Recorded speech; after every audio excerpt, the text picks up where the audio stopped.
Chanakya international academy உங்களுக்குள் இருக்கும் தலைவரை வெளிக்கொண்டு வரும் பியூர் பாலிடிக்ஸ் பயிற்சி பட்டறை. நேரடி மற்றும் இணைய வழி. கான்டாக்ட் 7338824242. ஸ்ரீ திருநாளை முன்னிட்டு முருகனுக்கு திருக்கல்யாணமான இன்று பாரதிய ஜனதா கட்சியின் டி நகர் சட்டமன்ற சார்பாக வரக்கூடிய பக்த மக்களுக்கு அன்னதானமானது வழங்கப்பட்டு வருகிறது.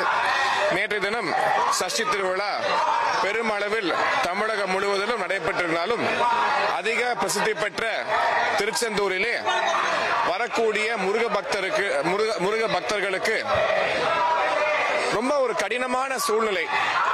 குறிப்பாக அறநிலையத்துறை ஏற்பாடுகளில் கவனம் செலுத்தாமல் இந்த விஐபி கல்ச்சருக்கு மட்டுமே முக்கியத்துவம் கொடுத்து வரக்கூடிய பொதுமக்களை ரொம்ப அலக்கடிச்சு சிரமப்படுத்தி கஷ்டப்படுத்தி எந்த விதமான வசதிகளும் செய்து தராமல் பல கோடி ரூபாயில் கும்பாபிஷேகம் நடத்தினாலும் கூட வரக்கூடிய பக்தர்களுக்கு வசதி என்பது சரியான முறையிலே செய்து தரப்படவில்லை. இன்று கூட வடபழனி கோயில்ல பாத்தீங்கன்னா ஆயிரக்கணக்கான மக்கள் ரோட்ல நிக்கிறாங்க. ஆனா நேற்று பெய்த சிறு மழைக்கு தமிழக அரசாங்கம் குறிப்பாக சென்னை கார்ப்பரேஷன் பெருமையாக பேசிக் கொண்டிருந்த இந்த பேக்கேஜ் என்பது பல்ல காட்டிக் கொண்டிருக்கிறது. இந்த பேக்கேஜ் மூலமாக தண்ணி வடியும் எதிர்பார்த்தா மற்ற ஆண்டுகள்லாம் பெருமழை பெய்தால் எந்த அளவுக்கு தண்ணி தேங்குச்சோ அதை விட அதிகமான தண்ணீர் இந்த ஆண்டு தேங்கிக் கொண்டிருக்கிறது. அது மட்டும் இல்லாமல் பாட்ஹோல்ஸ் சொல்லக்கூடிய ரோடு குண்டு குழிகள் மிக அதிகமாக எங்க பார்த்திலும் மிக அதிகமான முறையிலே சாலைகள் குண்டும் குழியுமாக இருந்து கொண்டு வருகிறது. அது மட்டுமில்லாமல் திராவிட முன்னேற்ற கழகத்தின் அவலத்துக்கு மற்றொரு சாட்சியாக சென்ற வாரம் ஆவடியிலே ஒரு இல்லத்தில் குண்டு வெடித்து 4 பேர் இறந்திருக்கிறார்கள். ஒரு சாமானியர் வீட்டிலே குண்டு எப்படி வந்தது அப்படிங்கிற கேள்வி மிகப்பெரிய கேள்வி. இதற்கான சரியான விளக்கத்தை தமிழக காவல்துறையும் அரசாங்கம் இதுவரை கொடுக்கவில்லை. பண்ணதெல்லாம் ஒரே ஒரு டிரான்ஸ்பர். அந்த இன்ஸ்பெக்டர் கூட ஒரு லா அண்ட் ஆர்டர்ல இருந்து இன்னொரு லா அண்ட் ஆர்டர் போலீஸ் ஸ்டேஷனுக்கு மாற்றப்பட்டிருக்கிறார். அசிஸ்டன்ட் கமிஷனர் மீதோ அங்கிருந்த அதிகாரிகள் மீதோ சரியானபடிக்கான விளக்கமோ எந்த விதமான நடவடிக்கையும் எடுக்கப்படவில்லை. அந்த குண்டு வீட்டை வெடிச்சதுனால 4 பேர் செத்துருக்காங்க. அவங்க குண்டு தயாரித்தவர்களா இல்ல இன்னசென்ட் பீப்புளா, அவர்களுக்கும் இதுக்கு என்ன சம்பந்தம்? எப்படி ஒரு சாமானியர் வீட்டில் தமிழ்நாட்டில் குண்டு வருது? ஒரு ரேடிகலைசேஷனுக்கு தமிழ்நாடு ஒரு ஹார்பரிங் பாயிண்டா மாறிட்டு வருதா அப்படிங்கிற மிகப்பெரிய கேள்வி எழுந்து கொண்டு வருகிறது. முன்னாடி எல்லாம் திமுக ஆட்சியில் இருக்கும் போது கத்தி கலாச்சாரம் அருவாள் கலாச்சாரம் இருக்கும். ஆனா இப்ப குண்டு கலாச்சாரம் மீண்டும் தமிழகத்தில் வந்து கொண்டிருக்கிறது. மிக அவலமான சூழ்நிலை. இதற்கு திராவிட முன்னேற்ற கழகம் பதில் கூறியாக வேண்டும்.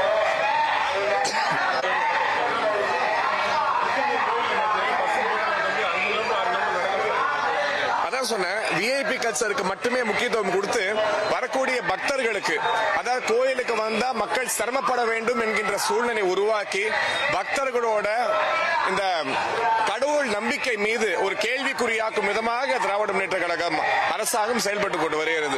திருவண்ணாமலை, திருச்செந்தூர் போன்ற கோயில்களிலே 6 மணி நேரம் 7 மணி நேரம் கியூல சாமி பார்க்க முடியும். அந்த மாதிரி ஏற்பாடுகள் மோசமா இருக்கக்கூடிய காரணத்தினால் மக்கள் வருகை குறையும் என்று இந்த அரசாங்கம் எதிர்பார்த்துக் கொண்டிருக்கிறது. பொதுவாகவே திராவிட முன்னேற்ற கழகத்துக்கு இந்து எதிர்ப்பு அந்த போக்கை கடைபிடிக்கக்கூடிய ஒரு கட்சி திராவிட முன்னேற்ற கழகம். அதோட இதன் அஜெண்டாவோடு இந்த அரசாங்கம் செயல்பட்டு கொண்டு வருகிறது. அதுக்கு அறநிலையத்துறை மிகுந்த அதுக்கு கை கொடுத்துக் கொண்டிருக்கிறது. ஓகே, ஜெனரலா போட்டுமா? On the occasion of Kanda Shashti, on behalf of BJP Tamil Nadu, South Chennai district, we are serving Annadanam for over 2,000 devotees of Lord Muruga at the Vadapalani Murugan temple in Chennai. It is rather unfortunate that the government missionaries have severely failed in catering to the needs and necessities of the devotees who have been coming to various Murugan temples across Tamil Nadu. Here we can see people standing for kilometers in the rather badly maintained roads. Pothole across the city, especially Chennai, have become extremely high. We've been seeing videos on social media where people are faltering and falling off because of puddles being formed due to the slight rains which happened over the last 24 hours. We cannot imagine when the onset of the monsoon becomes rigorous and when the rains become high in intensity, the kind of accidents which are going to be coming through. People for no fault, even after property taxes have been increased by several times, no infrastructure development is being promised to the people of Chennai. Bad roads, bad sewerage systems, and the package which the DMK posted off has completely failed the people of Chennai, and we are already suffering from the start of the monsoon.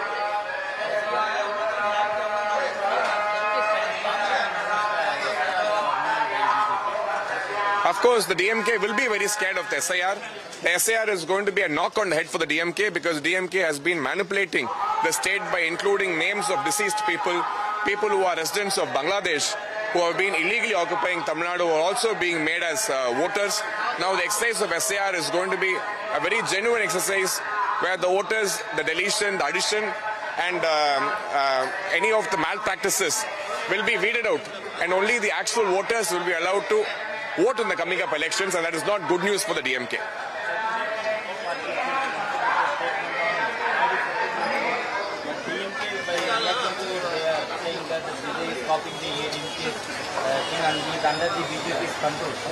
Vijay, we are happy that Vijay has woken up from his sleep and he has come out and spoken today.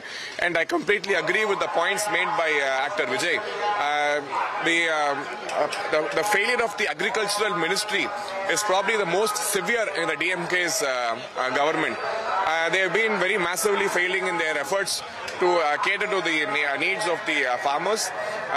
The rains which have happened across the delta has caused damage for several lakhs of acres, and even the procured grains have not been there. There has been no facilities to store them properly, though the DMK had made several promises of building up enough storage spaces to keep the grains.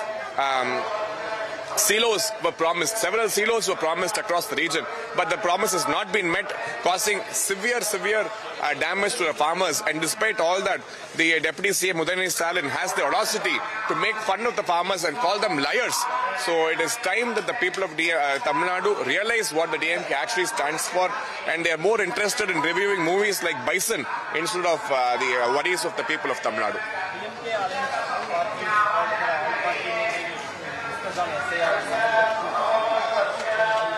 Of course, the DMK and its allies are completely rattled by the SIR, but the SIR will happen as the election comes as already announced. The BJP and all the other parties are looking forward to it because all the voters who have been, who are not eligible to be voting in Tamil Nadu, who have votes in two places, who are here but who have left the city but still have a vote here, who have moved to another country, people who are dead but their votes are still in the roll call, all these will be deleted in the coming up SIR process.